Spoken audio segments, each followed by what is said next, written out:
dissipar as derradeiras sombras do desentendimento e redarguir. Disponha de mim, serei seu amigo. O ex-homicida inclinou-se respeitoso e beijou-lhe as mãos. O ato espontâneo de Segismundo conquistara-o. Não podia ser mau aquele espírito angustiado e triste que lhe osculava as mãos com veneração e carinho. Foi então que viu um fenômeno singular.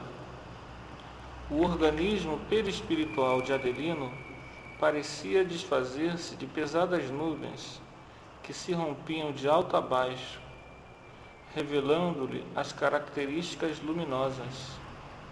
Irradiações suavíssimas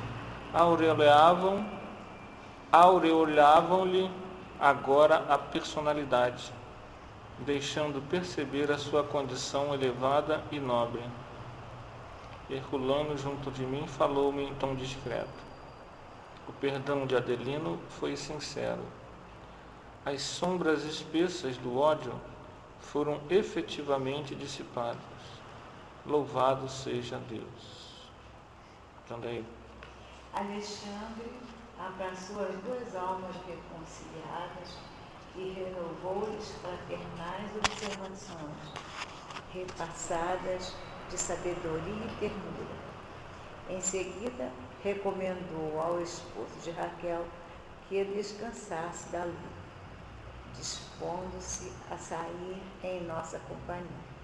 Notei que marido e mulher, impulsionados pelos amigos espirituais ali presentes, voltavam ao corpo físico, a fim de permutarem impressões referentemente aos fatos que classificariam de sonhos dentro da coloração mental de cada um. Ao se retirar, Alexandre, satisfeito, comentou paternalmente: com o auxílio de Jesus, a tarefa foi executada com êxito. E fixando-se Segismundo, acrescentou: creio que na próxima semana poderá iniciar o seu serviço definitivo de reencarnação.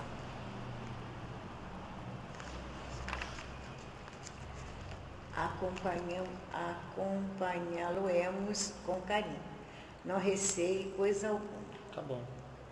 Cecília. Enquanto Segismundo sorria, resignado e confiante, o orientador dirigiu-se a Herculano, explicando-se.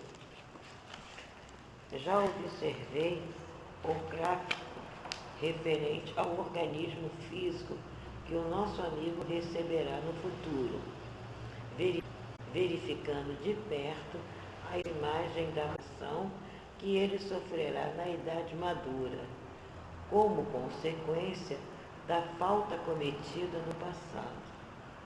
Segismundo experimentará grandes perturbações dos nervos cardíacos, mormente os nervos do tônus. Entretanto, e nesse momento, concentrou toda a sua atenção no interessado. É necessário que você lhe faça ver que as provas de resgate legítimo inclinam a alma encarnada a situações periclitantes e difíceis na recapitulação das experiências. Todavia, não obrigam às novas quedas espirituais. Quando dispomos de verdadeira boa vontade no trabalho de elevação, o aprendiz aplicado pode ganhar muito tempo e conquistar imensos valores se de fato, procurar conhecer ações e pô-la em prática. A justiça divina nunca foi exercida sem amor. E quando a fidelidade sincera ao Senhor permanece viva no coração dos homens, há sempre lugar para o acréscimo de misericórdia, a que se referia Jesus em seu apostolado. Tá bom. Dona Dona Francisca. Em seguida, acompanhando, Alexandre despediu-se dos demais, dizendo: voltaremos a Deus no dia da liquidação inicial desses irmãos. A matéria física precisa cooperar na ocasião com os nossos amigos, construtores, os quais pedirem apresentar-se nas consumir referentemente ao serviço a ser efetuados. Separamos-nos e eu, torturado de curiosidade estranha, em vista daquele cuidado extremos para que Adelina, se precisa, se reconciliasse antes da reaproximação pelos braços da carne, não sofitei as interrogações que me atormentavam. O espírito não seria lícito providenciar a recão necessitar, sem quaisquer delongas, porque tamanha demonstração de carinho para com o esposo de Raquel, se ele deveria sentir-se satisfeito em poder cooperar na obra sublime de redenção. Não dispunhamos de suficiente poder para quebrar todas as referências. Tá bom, certo. Alexandre ouviu-me pacientemente, mostrou um sorriso de pai e respondeu: sua estranheza é natural. Não se habituou ainda aos trabalhos de socorro ou de organização neste lado da vida. E depois de pequena pausa, considerou: cada homem, como cada espírito, é um mundo por si mesmo, e cada mente é como um céu. Do firmamento descem raios de sol e chuvas benéficas para a organização planetária, mas também, no instante do atrito de elementos atmosféricos, desse mesmo céu procedem faíscas destruidoras. Assim, a mente humana, dela se originam as forças equilibrantes e restauradoras para os trilhões de células do organismo físico. Mas quando perturbada, emite raios magnéticos de alto poder destrutor para as comunidades celulares que a cercam. O pensamento envenenado de Adelina destruía a substância da hereditariedade, intoxicando a cromatina dentro da própria bolsa seminal. Ele poderia atender aos apelos da natureza, entregando-se à união sexual, mas não atingiria os objetivos sagrados da criação, porque, pelas disposições lamentáveis de sua vida íntima, estava aniquilando as células criadoras ao nascerem e, quando não as aniquilasse por completo, intoxicava os genes do caráter, dificultando-nos a ação. Ora, no caso desse desmundo, unido a ele em processo ativo de redenção, não podemos dispensar-lhe o concurso amoroso e fraterno. Daí a necessidade desse trabalho intenso para despertar-lhe os valores afetivos. Somente o amor proporciona vida, alegria e equilíbrio. Modificado em sua posição íntima, Adelina emitirá doravante forças magnéticas, protetoras, destinadas ao serviço elevado da procriação. Tá bom. Então a gente vê aí, dando continuidade a esse estudo maravilhoso, como a psicossomática, ou seja, mente e corpo, estão atrelados a todas as instâncias da vida. É surpreendente quando a gente lê esse episódio. Foi então que vi um fenômeno singular. O organismo perispiritual de Adelino parecia desfazer-se de pesadas nuvens que se rompiam de alto a baixo. Irradiações suavíssimas aureolavam-lhe agora a personalidade. Aí ele mais embaixo diz: o perdão de Adelino foi sincero. As sombras espessas do ódio,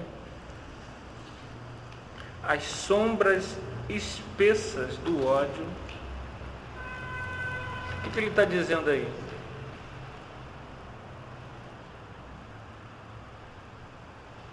Acumulações, né? Exato. Isso é uma coisa objetiva. Isso não é apenas uma mera emoção, um mero sentimento, não é uma mera angústia, não é uma mera raiva, é uma força que nos joga para baixo, que tolda a nossa visão, que nos impede de irradiar nossa luz, que nos tira tempo, que reduz a nossa compreensão espiritual. Está tudo aí. Essas irradiações densas estavam no conjunto do que ele é como ser humano, na sua aura, no seu íntimo. Nesse momento, ele, enquanto encarnado, ele dá um passo a mais na evolução dele. Ele traz conquistas dentro de si, mas aqui, encarnado, ele tem que mostrar que tem os sentimentos, que tem os valores, que já compreendeu. Porque perdoar não é tão fácil. Muitas vezes a gente perdoa da boca para fora, mas no íntimo do nosso inconsciente, a mágoa está lá, ferida. Muitas vezes a pessoa, quando convive com o outro, ela perdoa, mas está magoada. Ela esquece. Quer dizer, na verdade ela não perdoa. É um perdão superficial, que gera muitas vezes mágoa, angústia, depressão, raiva, vontade de fugir, de sumir, de desaparecer. Tudo isso é que essas energias estão nos auto-obsediando. Toda a obsessão, toda a influenciação, ela começa com a auto-obsessão. Toda a auto-obsessão está vinculada às nossas emoções.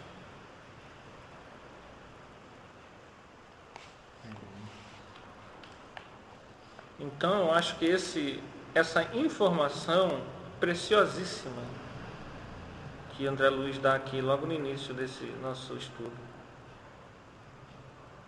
Muitas vezes a gente, eu pelo menos senti pouquíssimas vezes. Eu tive aqui uma reunião em especial. Paulinho era o dirigente. Estava a Dona Daíra na minha frente, que nem você está aqui. A Dona Rosa aqui. E aí o espírito que veio aqui, eu senti alguma coisa sair de mim. E fui para ali. Isso é reunião de desobsessão. E eu senti, eu estou calado aqui porque eu estou só irradiando o doutrinador Paulo. E eu senti tudo saindo assim. Aí fui para a Dona Daíra. Aí eu abri o olho e fiquei olhando. Aí o Paulinho doutrinou aqui, lá com ele. Toda a reunião, aí eu senti aquela leveza. Foi como se tivessem tirado nuvens espessas que me pesavam. Eu saí daqui daquela reunião. Ele não falou nada. Depois, o mentor veio e falou: meu irmão, eu já falei até isso aqui. Isso daí é uma luta de uma vida. Não é coisa de um momento. É um pouco decepcionante, né? Mas fazer o quê, né? Do outro lado, eu encantado com aquela vibração, que eu estava levinho, como se tivessem tirado 100 quilos de cima de mim, mas durou pouco. Durou só aquele dia. Depois eu voltei ao normal. E a gente vê que tudo são essas vibrações, né? Essa questão de perdão, perdoar, é muito complicado mesmo. Interessante, né? Essas ligações, né? O perdão revela ligações profundas, né? Entre o agressor e o agredido. Exatamente. Particularíssimas, magnéticas, né? Que a pessoa não consegue se livrar. E é um negócio que nós precisamos respeitar, né? O processo. Ninguém pode exigir, não, você perdoa. É preciso compreender todo esse processo que demanda aí Esclarecimento. A pessoa tem que ter uma noção, tem que ter uma... Mas o mais importante que eu vejo... Muitas vezes a pessoa tem essa... E a causa não é tão grave assim. Às vezes por besteira, por bobeira, cria uma animosidade entre duas pessoas. E esse sentimento de raiva vai corroendo um ou outro.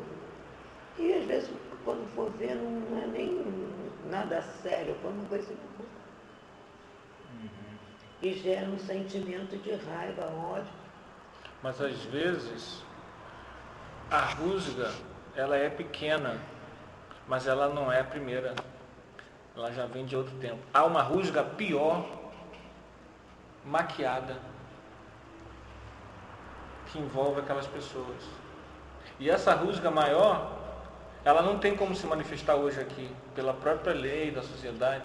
Aí qualquer probleminha que você tem com aquela pessoa, aquilo ganha dimensão, né? Aquilo ganha dimensão porque aflora tudo aquilo que ainda não está resolvido lá no passado. Entendeu? É uma coisa, é um link. É que nem síndrome do pânico. A pessoa às vezes está tudo bem na vida dela, está com 50 anos e ela tem síndrome do pânico. Porque ela teve um link que ela não resolveu ainda aquilo que está lá no passado. E alguma coisa lembrou ela ou aproximou ela daquele passado que está mal resolvido. Aí ela começa a ter síndrome do pânico. É coisa... Nossa mente, ela deveria ser muito bem cuidada. A gente deveria fazer um esforço para o perdão. Esse é o ponto aí. A gente compreender essa energia. Como nós manipulamos isso? Como nós dirigimos essa força? Exatamente. Sem muitas vezes saber das consequências. As consequências. Sabe? Nós vamos acumulando. Nós não temos noção. Aí vira um magneto. Aqui, como a gente sabe, é magnetismo, né? É força atrativa. Aquilo ali, Junge. a gente não sabe os nossos estados físicos, ele fala muito bem aqui, né? Os nossos estados físicos, eles... Não, mais para frente, você não avançou, naturalmente não, aqui mesmo fala. Mas na próxima, talvez a gente veja melhor. Tudo bem. A questão física estará sempre atrelada, né? Como é que a lei funciona, né? No Evangelho mesmo já diz, vai, na hora que Jesus cura lá o paralítico, né? Uhum. Questão moral aí ascendendo, né? Vai e não peques mais, né? O fator moral e a conduta de cada um vai condicionar todas as circunstâncias da nossa vida. E essa acumulação a gente vem construindo, ó. Nós precisamos ter essa noção muito clara, que ele diz aqui, ó. Cada mente é como um céu. Ou um inferno, né? Isso ele não diz. Mas eu estou aqui fazendo o arremedo. Né? Vamos andar mais um pouquinho. Aí ele diz assim...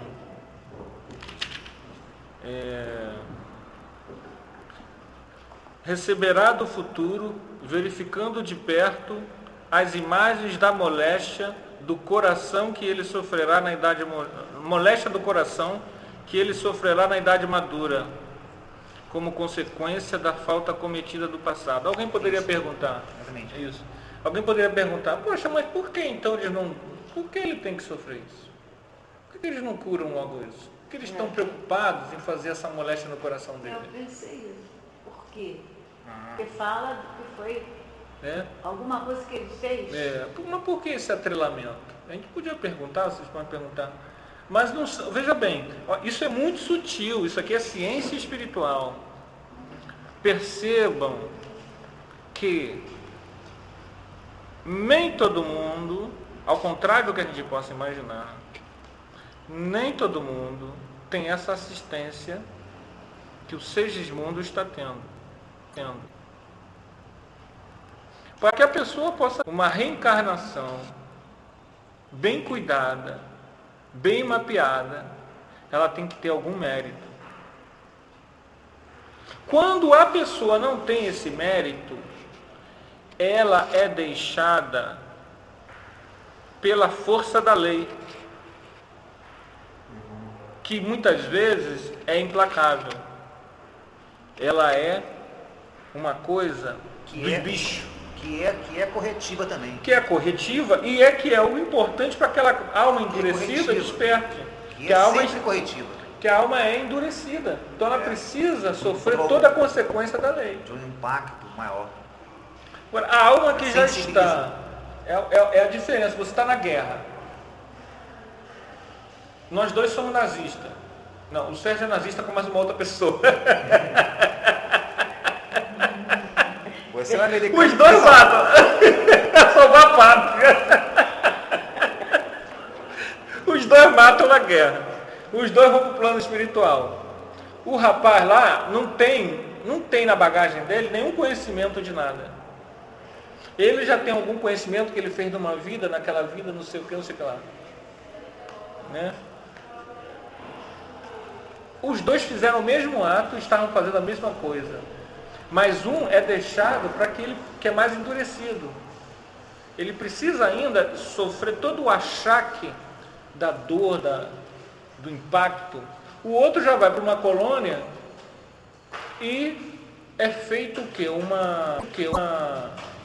Um trabalho cirúrgico, guiado, bem cuidado. É o caso do nosso amigo aqui. Ele já não está mais naquela coisa de bicho, que a maioria das pessoas estão ainda. Ele já tem uma misericórdiazinha. Ele já tem um crédito, né? Um créditozinho, já tem uma melhoria. É o que nós estamos ganhando aqui com essa vida. Essa vida como espírita, para boa parte, muda de pessoa para pessoa, mas para boa parte de nós, é uma vida de ganhar méritos. É onde nós estamos começando a ganhar mérito. Quem acha que já está ganhando mérito há 5, 6 encarnações, pode até ser. Mas a maioria dos seres humanos que estão na Terra hoje, até ontem, tem muito mais demérito. A cada encarnação, uma vida de 60 anos, tem muito mais demérito do que mérito. Sempre tem mérito e demérito. Mas como a gente tinha pouco conhecimento espiritual, a gente tinha muito mais demérito do que mérito. Nessa vida, cabe a nós o quê? Fazer uma profunda transformação que nós já estamos. O simples fato de nós estarmos aqui hoje é a prova de que nós estamos fazendo essa transformação. Né? Ao contrário da maioria das pessoas que ainda não tem o quê? Interesse em servir. A transformação é difícil, né? Mas a transformação, ela vem com o trabalho, com o serviço assistencial. quando você assiste o outro, quando você tem aquela intenção de auxiliar o outro, já é o caminho. O caminho é esse. Quando ele já olha, essa pessoa aqui, ó. Não, ela assistiu lá naquela vida lá em Madureira. Então na outra, ela já tem essa tendência, né? Tem. Então já muda tudo. Porque sabe que ela não precisa ficar sofrendo, porque ela já tem uma boa vontade em servir. Sabe? Agora, se é aquela pessoa que passa 80 anos vendo TV, vivendo só para ela, só para casa, para os filhos, é outra história. É aquele negócio, estamos adormecidos ainda, né? Para uma lei natural. E a gente vendo todo esse trabalho do plano espiritual, a gente compreende como a misericórdia ela estabelece parâmetros, né, inconfundíveis para que todos nós sejamos induzidos a esses princípios. Através da dor mesmo nós vamos sendo tocados, né, para essa lei de assistência, né, recíproca. Vocês já viram alguém acordar sem a dor? É possível. Através da educação. Mas todo dia tem gente acordado pela educação. A educação é a grande revolução. Perdão, a colocação está errada. A educação é o grande instrumento para a revolução da regeneração. Educação, educação, educação. Por isso que em cidades violentas, em estados violentos, a educação é tão pouco prestigiada pela sociedade. A sociedade brasileira não prestigia a educação. Todos os políticos que dizem que realmente estão ligados à educação, eles não têm espaço. Você vê nas eleições. Eles estão sempre... Os educadores que se candidatam estão sempre com 1, 0. Quer dizer, a população está voltada para outras coisas. Ela acha que o problema do salário dela, da violência, é outra forma fora da educação. Mas a doutrina espírita, ela é uma doutrina de educação. E eu vou aqui parafrasear Kardec. Sem educação não há, fora da educação não há salvação. Eu falei aqui uma vez, a pessoa me falou, e eu gravei aquilo, falo em palestra, que ela ouvindo uma palestra aqui do Nelson Braga, Missinha, ela parou de beber. Não precisou sentir dor, ela não precisou ter cirrose, ela não precisou ter coma alcoólica,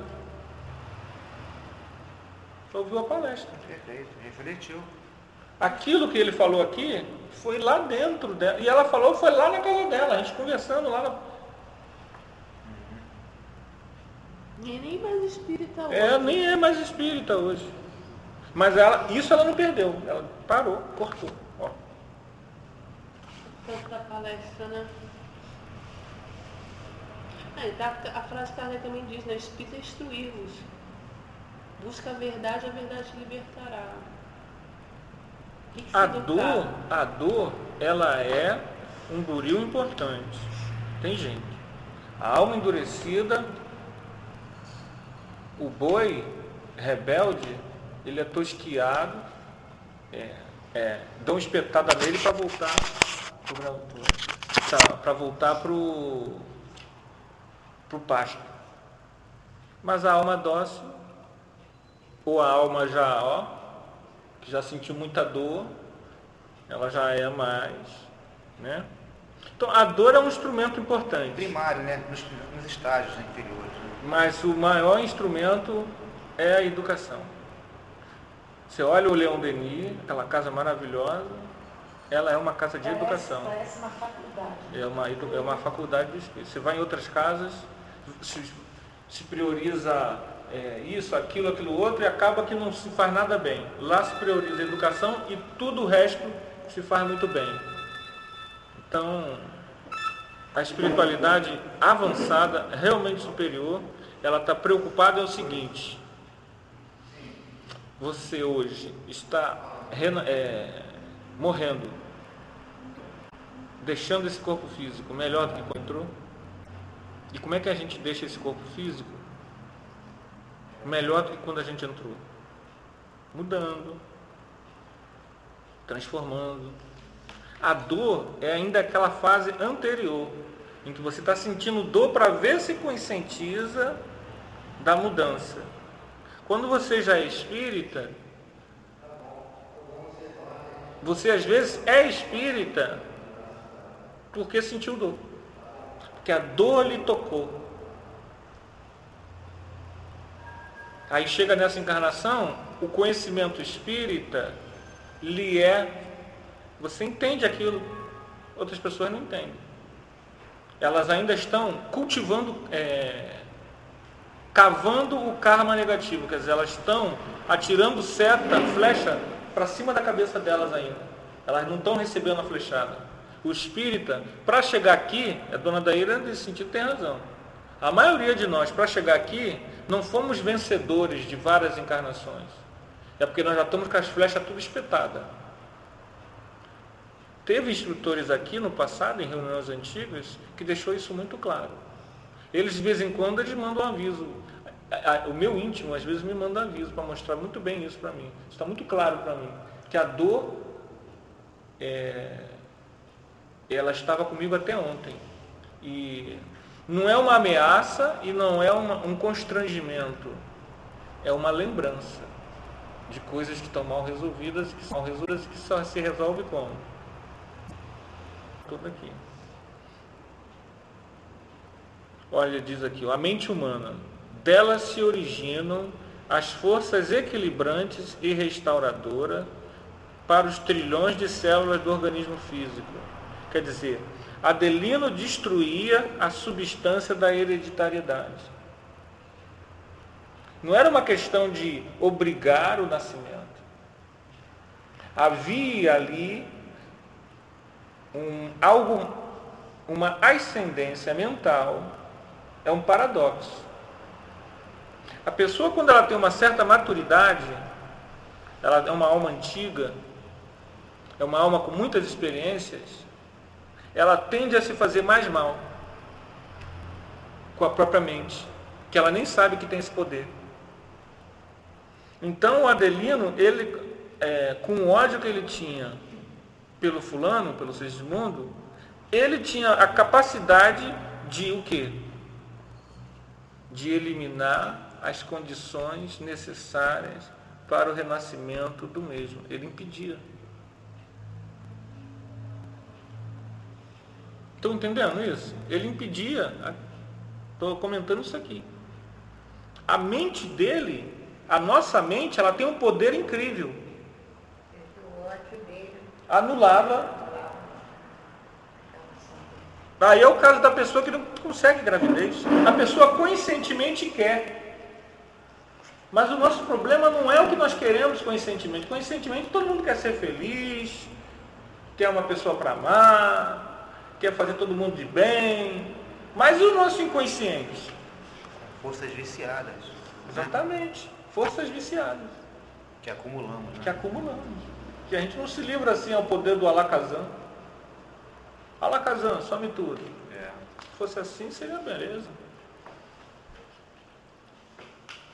São camadas, né? Como falou, camadas espessas.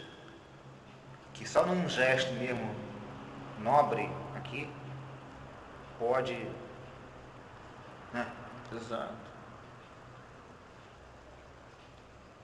Para um espírito muito evoluído, muito sutil, quando ele vem para cá, ele fica olhando as pessoas, puxa vida, quanto desperdício de tempo. O cara tem Deus dentro dele, e o cara está ali, preso, essas fantasias. É muito triste para ele ver isso. Tanta potencialidade. E qual é o problema do mundo hoje? Depressão, as drogas, a idolatria do corpo. Tudo coisa que deu problema da alimentação. Todo mundo obsediado. Todo mundo obsediado. Ninguém conhece a obsessão. Nem a gente conhece direito o problema da obsessão. Porque não compreendemos essa autoalimentação sutil. Exatamente, exatamente isso aí. A gente não se alimenta só de arroz e feijão, entendeu? A gente, como espírito ainda involuído, né, não sabe as consequências. Exatamente, você falou Essa isso aí. energia. Essas forças viciadas, A gente é muito invigilante, né, e irresponsável. E o que é pior, né? O problema do... Acabou nosso tempo. O problema nosso é que nós gostamos. Como diz aquele psicólogo, né? Eu gosto. Aquele do... Qual é o nome dele? Do TVP? Até falou semana retrasada, não lembro de mim. Eu gosto. E aí a gente, quando o inconsciente diz isso, eu gosto, isso acaba que permeia a nossa conduta, a nossa personalidade, o nosso jeito de ser. E faz a gente perder tempo. Então acho que é isso, né, gente? Nosso tempo... Queria fazer aí Tem Arcanjo falou.